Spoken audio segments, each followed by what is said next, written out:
good evening, welcome, hi. Today is Wednesday, September 17th, 2025.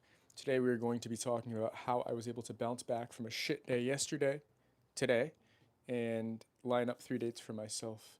The mindset that it took, how I teach my clients to do the same, to operate in the same way. So firstly, if you don't know who I am, my name is Ephraim.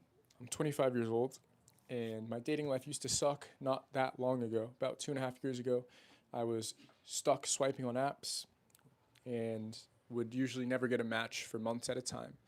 When I did get a match, it would take me another few months to get any of those matches on a date. Usually they just ghosted me or never replied. And then the ones that did reply and come out were usually chubby, anyways. So 2.5 years ago, that's the reality I was living in. Dating apps. I was going to nightclubs and bars with my roommate at the time, getting drunk, trying my best to hit on girls that way. But I'm a soft-spoken introvert. I don't like to be in loud environments, so I always floundered, and I never found success in those environments. Usually, I didn't even have the courage to walk over, even with a few tequila shots and beers down my system. So the way that I changed that is I hired somebody to teach me how to chat to girls in the daytime instead of having to go to a certain environment in order to try to get laid. I learned how to just talk to women that I'm attracted to in everyday environments, out and about, while there's people around listening, hearing what I'm doing, perceiving me. I learned how to stop caring about what people thought. And yeah, 2.5 years removed. Now I've done a complete 180. Dating life rocks. Too many dates, don't even have time to go on them. And instead, what I'm doing with my time these days is I'm demonstrating what this skill set looks like, and I'm sharing it with other guys who find themselves currently in the same position that I used to find myself in. So if you're one of those guys that I'm talking to, you're a high achiever, you've found success in other areas of your life, but your dating life still lags behind, then click the first link in the description below to schedule a free application call with me. During that call, we're going to do some discovery on who you are, where you're at, if you're ready to learn the system from me, or if you've still got some work to do. And if you are a good fit, then we're going to go over what a private coaching experience with me would look like. If you're not a good fit, then I will do my best to give you advice and point you in the right direction so that you at least have some idea of what you're doing with your dating life instead of just blindly hammering away like I was doing a couple years ago. All right. So, yeah, that's a little bit about me. Now, topic of today is how I bounced back from a shit session yesterday. And so, reason why this is a topic is yesterday I got battered, blown out left and right all day long, and this is pretty standard, honestly. So some days go great, some days go shit. Most days are somewhere in between. And yesterday was one of those days I got absolutely battered. All right, so I probably somewhere between 20 to 30 approaches yesterday, and none of them turned out to be dates, right? None of them, I don't even take phone numbers down unless I'm certain that the girl actually wants to go on a date with me. And by approach number 25 or 30, however many it was, none of those girls wanted to go on a date. And so I didn't take down any phone numbers, which means that I put in 25 to 30 reps and I got zero return yesterday. And that part we should hang on for a bit, because that is something that sounds a bit too overbearing for most guys that come into this space, especially beginners, is they can't even fathom a scenario where they have to walk over to 30 different girls and none of them turn out to be interested and want to go on a date with them. And that can seem very demoralizing to guys. Now, a couple things to point out is that, firstly, the only reason I'm ever putting up this many shots in a row is because I'm filming content, right? Never in my life do I, on a random Tuesday, go out to the city center and just fire away 30 approaches. I never do that. The only reason I do that is for content, for demonstration for the viewer. But the other thing to remember is every day and every approach is independent. So most guys, let's use my clients for example. Let's use Sam out in LA, right? The most approaches he'd ever done was, I think, somewhere between like 15 on our peak immersion day, right? So I think day 3 of our immersion, Sam and he did about 15 approaches, right? That still is like way more than guys will ever need to do once they actually have the skill set locked in and they already have built it. But that's a number that you'd want to hit when you're actually learning the skill, especially if you're working with me privately. But 30 approaches in a day is pretty unrealistic and unreasonable, and I don't the guys that I work with do not have time to do that, right? But the reason why I'm sharing it is because that's what I've been doing out here. is firing away as much as humanly possible just to get as much content for you boys, all right? So what's more realistic is that you'll go out, let's say after work or under lunch break, and you'll pass by somewhere between 3 to 5 girls that you like. So what's more than likely is you're not going to put up 30 shots, but you might walk over to 3, 4, 5 girls in a row, and the same thing could be true.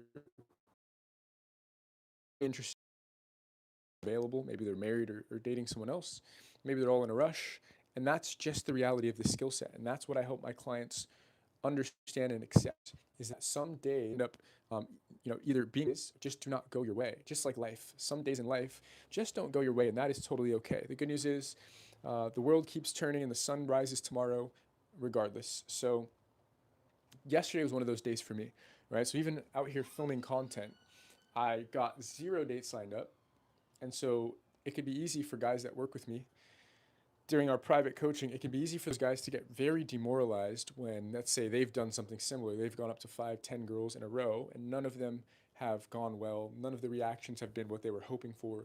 Maybe they have a few conversations that lasted a few minutes, but then inevitably the girl ends up saying, sorry, but I'm already dating someone. I should have brought that up earlier. Or, you know what, I do have to get back to work, but it was nice meeting you. And then they exit. And that can be very demoralizing for guys. So that's why I like to explain the days where it happens to me to normalize myself. Just because you see my infields and you see the success I am able to have with the skill set because of the proficiency I've built, doesn't mean that I'm immune to days that go shit, to days that go poorly. But what's important is that you don't lose enthusiasm during the days and during the approaches that go poorly.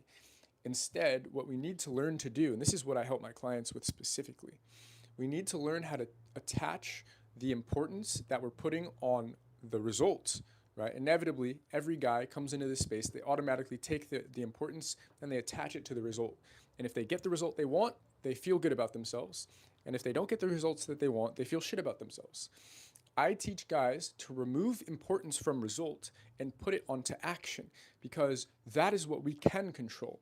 The good news is you can control whether or not you continue to approach. You can't control how the approaches go. Yeah, you can influence how they go, right? Things like proficiency, things like social skills, things like overall state, the state that you're in when you do the approach, if you feel good or bad about yourself. Those things can influence the result, but they can't control the result. Yeah, unfortunately, you can be the most looks maxed, giga chad, best social skills, Hollywood actor, bodybuilder combo. And you can walk over to a girl and she can still reject you. Yeah, she might be married, she might not be interested in you, she might not be attracted to big muscles, she might think you are what's the word, full of yourself, right? She might think that you're arrogant. So unfortunately, you cannot control the result. It doesn't matter how good you look. It doesn't matter how good you get at the skill. Sometimes you're not going to get the result that you're after, which is why it's important to, rather than attach the importance to the result, which you can't control, right? So, which means your mood is going to be up and down and up and down. Instead, remove it from the result and instead attach it to the action that you're taking. If you can attach your sense of self-worth and the importance of the day and the importance of what you're doing to the actions that you're taking, the good news is those are fully within your control, which means if you want to feel better about yourself and you've attached importance to action, then in order to feel better about yourself, you need to take more action. And if you don't take action, you will feel shit about yourself. And that's how it should be, right? So when my guys come out and they work with me for the first time privately, and I'm coaching them through the skill set, oftentimes the first few approaches don't go how they hoped that it would go, right? So they walk over to the girl. Usually they don't know what they're doing yet. I've demonstrated to them what it looks like. They're trying to emulate it, but inevitably the first few don't typically go as well as they have imagined it in their head. And so in those scenarios, I don't laugh at them, I don't judge them, and I don't berate them or insult them. What do? I help them correct what's going wrong. I help them fix the technique that they're doing wrong. I help them figure out what to say. I tell them what I see as far as their facial expressions. For those of you who have worked with me, you know this already, but for newcomers, I have a Bluetooth microphone setup, and I can hear you from about 50 yards away, which means as we're walking through the streets together and you're approaching, I've got headphones in and I can hear everything that you are saying to the girl and everything she's saying to you, which means I can audit how you sound, the tonality that you're using in these conversations, how fast you're speaking, how quietly you're speaking, which is a big one, versus whether or not you're projecting your voice and making it clear what you're doing and your intentions. I can listen into the kind of language you're using, which is also a big sticking point for guys. Most people come across this space, and the reason they get interested in it is because they fit into the category that I also used to fit in, which is there's this overarching shame surrounding showing romantic interest and sexual interest in women. There's this shame, right? My friend calls it being a closeted heterosexual. Guys are scared to show the world and show women that they're attracted to them. And so there's this overall feeling of shame attached to the act of walking over and initiating a romantic relationship the way that I teach it. And so oftentimes, what does that mean? What am I even saying? Well, what I've just described typically surfaces in the conversation itself. How does it surface? Good question. It surfaces by guys being quiet when they're walking over to the girl and going, "Excuse me, hi, I just wanted to say you look so good." And she's going, "Huh? What?" Right? She's kind of put off. She's like, "Why is this guy pretending like he's telling me a secret? Why is him being attracted to me? Why does that need to be a secret?" Right? So that's another thing that I help guys with, right? Because I can listen into their conversations, I can pinpoint a lot of things that I know, a lot of mistakes that I know my clients are going to be making, because they're the same mistakes that I made, that I had to correct myself, and I had coaching to correct it as well. And this is the playbook that I've developed over the last few years. Yeah. So what I'm describing to you is my product. This is what I do, right? I have a background in programming. I have a background in software engineering and software sales. I could have lived a nice healthy lifestyle, honestly, of just working remotely, traveling the country, making six figures, and chatting to girls with the skill set that I built. I could have done that, but I decided to leave that life behind because I still felt dissatisfied. Although I had this dating area of my life sorted, there was this underlying mission that I felt, because every time I went out and I approached girls and I got my dates, then I'd be looking around and I'd be seeing guys pretty much looked just like me, right? Not necessarily physically, but about the same height, about the same muscle mass, about the same income bracket or less. And I'd look at them and they'd either be alone, staring at my date because she's hot, or they'd be with a girlfriend that I'm looking at the girl and I'm going, oh, this is what this guy settled for. And I kept seeing myself in all these guys and all these environments. That sounded gay, pause. But I kept myself, and I could let all these guys continue to try swiping on dating apps and shit, which I know don't work, and they know that they don't work as well, but they just didn't know that there's another alternative, right? So that's why I left this life behind of remote software work, and I decided to burn the boats, fly to Europe, and pursue this mission instead. So that's exactly what I do. I help guys just like me, high achievers. They have their career sorted, they have their fitness and their fashion sorted, but they still don't have a dating life that they're satisfied with.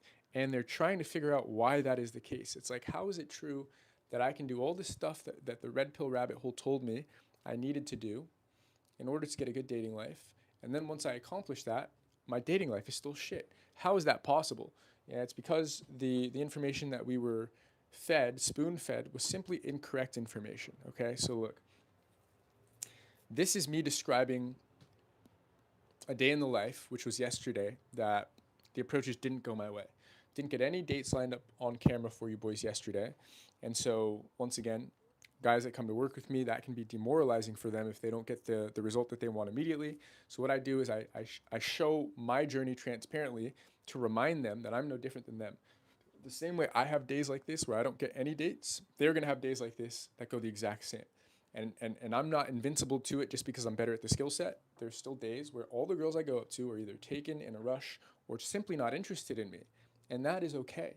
And life goes on, and the sun still rises the next day. And the best part is, I proved this to you today with action, once again, because I've attached importance to action and not to result.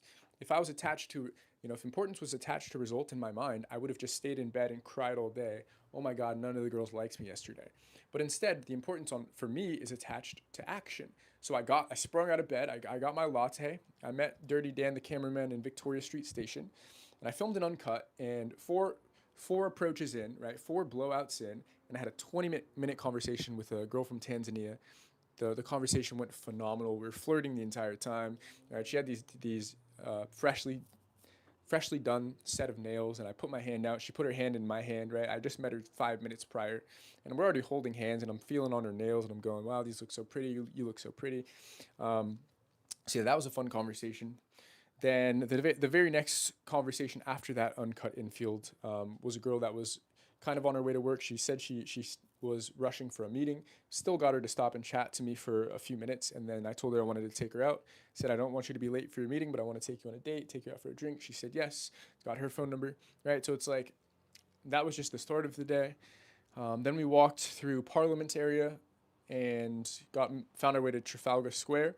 And I did another uncut infield, so I'd probably 3, 4 blowouts back to back. And then I met a Russian girl before she walked into Leicester Street Station, the tube station. Caught her before she got into the station. Chatted to her for about 5 minutes.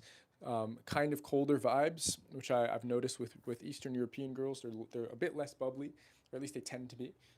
But still ended up telling her, I felt the vibes, right? She was giving me strong eye contact. She was giving me a nice smile, and I told her I want to take her out. She looked so good.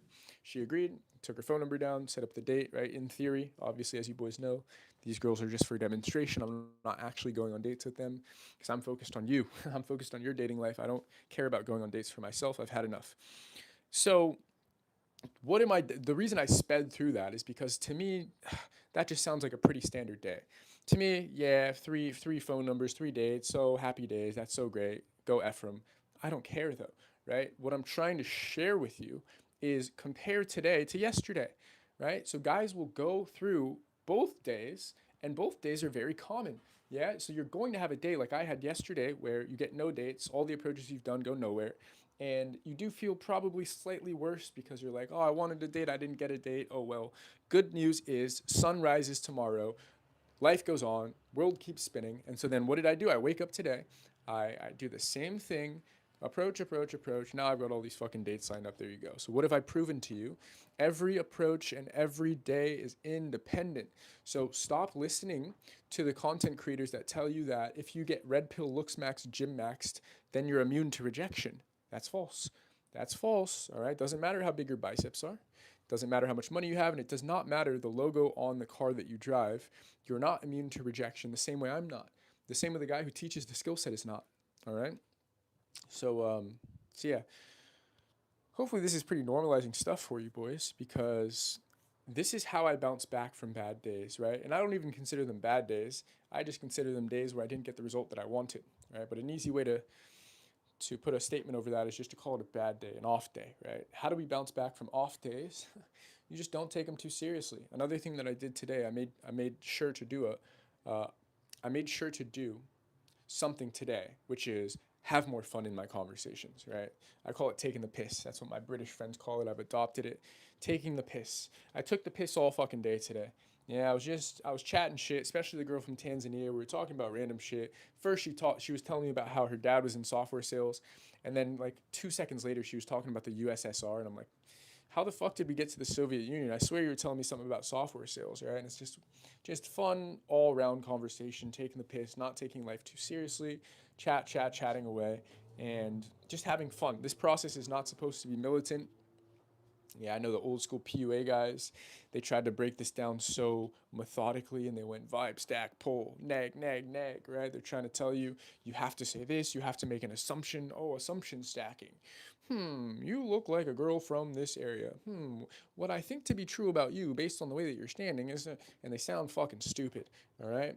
Shout out to those guys for paving the way, but usually it was just a bunch of weird guys making weird content, usually guys that didn't have shit going for them. They're just trying to hack their way into the sexual marketplace. I don't help those guys. I don't help basement dwellers that are trying to hack their way into it. I help guys that already look and sound and are sick, right? I help guys that already have shit going for them. It's just their dating life hasn't caught up yet, and they're looking around and they're going, I made myself into a solid guy. I've got solid social skills. I've got a solid career and income. I've got solid, fashion and a look to me. Where's the dating life? And I go, that's where Ephraim comes in. That's where the Quiet Confidence Playbook comes in, because then you just work with me. Obviously, assuming you're qualified. I'm very, very picky, but if you are qualified, then you work with me. I give you the playbook. I put my arm around you and I help you go into these conversations that you're too scared. I help you get over that fear. I help you over this delicate area of your life so that you never have to feel sexually frustrated again.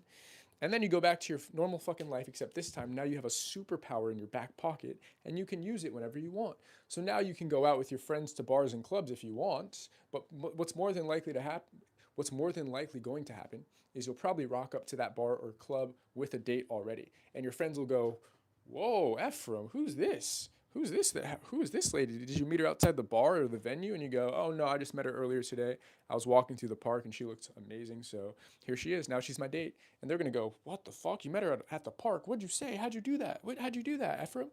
"Oh, no idea, bro. She was just hot. I decided to go and say hi." Literally, that's all you've done. It's just you walked over and said hi, right? How many times has this shit happened to me, right? Or I'll hit up one of my boys in North Beach and I'll go, "Dude, I got a double date lined up for us tonight." They're going, "How the fuck? What? Was it Hinge?" And I go, "Nah, not Hinge. I was just in Union Square and I saw two hot Swedish girls." And go check out the video if you're curious, right? I'm not even making any of this shit up. I have a video called How I Got Double Date with Swedish Girls or some shit like that, right? So I hooked my boy up with a double date. Then we had a great time. Then they came back and it was just a fun time playing drinking games and shit. And it's like, and then they ask me, "Ephraim, how the fuck did you do this? How'd you get the two hot Swedish sisters to come on a date with us later that night if you didn't meet them on an app?" And it just seems like magic. That's why I say it's like a superpower in your back pocket, and you get to use it whenever you want. And some guys, they like to line up double dates for their friends because it makes them feel like the man. That's what I was doing about a year ago. Some guys, they like to just use the skill set selfishly and just go get a bunch of fucking dates and get some experience under their belt. Totally fine. I was doing that as well about a year ago. Some guys just like to use the skill set to find the wife of the future wife and the future mother of their children. And so they'll go on a handful of dates, 10, 20 dates. They'll find the girl that they like the best. And they'll go, "Do I want anything other than this girl? This girl's hot. We match, our personalities match. She's supportive of me and my career and my ambitions. She seems like she'd be a good mother. She's not addicted to any drugs. Yeah, I'll go with this girl." And then they take the skill set, they apply the skill set, they find their girlfriend, they make her their wife, and then they just throw the fucking skill set back, right? They just throw it back in the water, leave it in their back pocket if they ever want to use it again, right? You can use it in an infinite number of ways. So my younger viewers probably want to use it the way that I've been using it the last 2.5 years, which is flying to different countries and banging girls in different countries. Oh, there we go. You could use it that way. Yeah, some of my more mature viewers, the guys that are already further in their career, probably mid 30s to mid 40s, they're ready to settle down. They've had a little bit of fun, but not enough, and they don't like dating apps, and they don't want to find their wife on a dating app. Well, guess what? You can use this skill set in a different way. Yeah, then you can just go spam the skill set for a couple weekends, have a bunch of dates. Maybe it's 10, maybe it's 30, maybe it's 50, and then pick the one you like the best. Happy days. All right. You get to decide how you use the skill set. The key is that you need it, right? Because if you don't have it, then you're stuck to dating apps, nightclubs, sticky floors, hitting on your coworkers like a fucking weirdo, hitting up girls that you used to go to school with like a fucking weirdo, mass DMing girls on Instagram like a fucking weirdo, and just being sexually frustrated and dissatisfied your whole fucking life, which sucks, doesn't it? So yeah, this is how I've bounced back. Is I attach the importance to the action that I take rather than attaching the importance to the results that I can't control. All right, boys. So, anyways, that's what I have for you today. Once again, link in description below. Click it if you would like to apply to work with me. See this as a discussion, right? This is a discovery call. This is a consultation call. This is a way for you and I to figure out if we're going to be a good fit, a way for me to vet you, ask you a few questions to see if you're a coachable guy, to see if you've got something going for you, if you're a basement dweller. If you got something going for you, then I can help you build the skill set. Otherwise, if you're a basement dweller, I'll just give you as much advice as I can. I'll answer your questions and then I'll tell you good luck. I'll even set up a game plan for you of how you can improve yourself and get to the point where we are a good fit to work together. All right, because yeah, you do have to have something about you. Okay. So yeah, click the link in the description below if you'd like to book in that call. Otherwise, I will talk to you tomorrow.